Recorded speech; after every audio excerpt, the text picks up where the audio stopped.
le public les a aimés et applaudis, en 2003, dans le film Jeux d'enfants de Yann Samuel.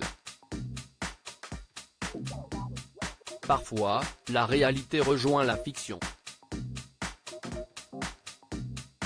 Sans pour autant terminer leur vie ensemble coulée dans du béton, Marion Cotillard et Guillaume Canet ont développé des sentiments, sont tombés amoureux et ont même fondé, dans le temps, une jolie famille composée d'un garçon et d'une fille, Marcel, né le 19 mai 2011 et Louise, qui a rejoint le clan le 10 mars 2017.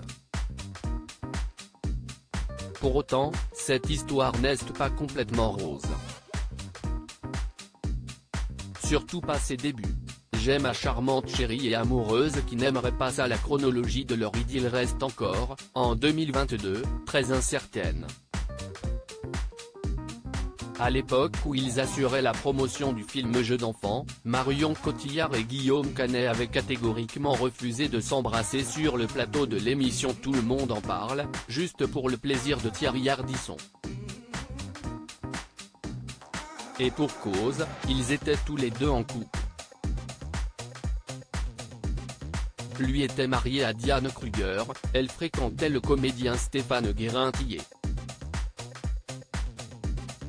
Je suis acteur et je le fais dans un film, avait expliqué Guillaume Canet, à propos de ce défi qu'il ne souhaitait pas relever.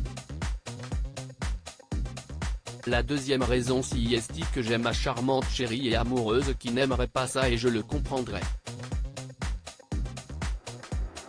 Officiellement Marion Cotillard et Guillaume Canet sont en couple depuis le mois d'octobre 2007.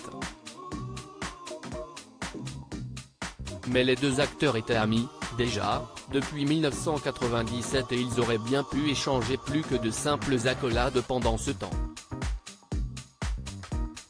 Alors qu'ils n'étaient pas des cœurs à prendre.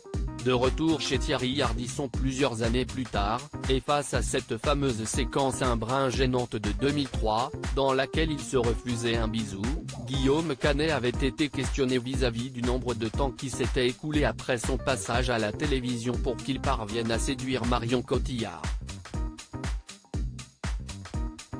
Vous voulez dire avant, répondait-il alors. Vous étiez déjà ensemble alors, s'exclamait l'homme en noir, qui avait simplement eu droit à un peut-être.